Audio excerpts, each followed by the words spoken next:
വൈദ്യുതി ഉപഭോഗം കൃത്യമായി ട്രാക്ക് ചെയ്യാൻ സ്മാർട്ട് മീറ്റേഴ്സുമായി ഗുജറാത്ത്. ദിവസേനയുള്ള വൈദ്യുതി ഉപഭോഗം തിരിച്ചറിഞ്ഞ് വൈദ്യുതി നിരക്ക് കുറയ്ക്കാൻ ഉപഭോക്താക്കളെ സഹായിക്കലാണ് ലക്ഷ്യം.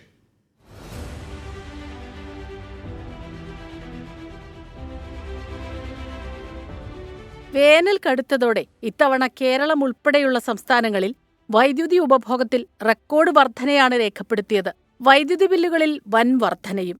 സ്മാർട്ട് മീറ്റർ സ്ഥാപിച്ചതോടെ ദിവസവും ഉപയോഗിക്കുന്ന വൈദ്യുതിയുടെ അളവ് തിരിച്ചറിയാൻ കഴിയുന്നു എന്ന് ഉപഭോക്താക്കൾ പറയുന്നു. बेनिफिट है कि हर एक आधे घंटे का मैं डेटा मिल सकता है कि मैंने इतना यूज़ किया, कौन से अप्लायंसेस यूज़ कर रही हूँ तो कितना बिल आ रहा है, वो मुझे सब घर बैठे मैं रिचार्ज कर सकती हूँ, सब देख सकती हूँ. वो बेनिफिट 2 മാസം കൂടുമ്പോഴാണ് സാധാരണ വൈദ്യുതി ബില്ലുകൾ എത്തുക.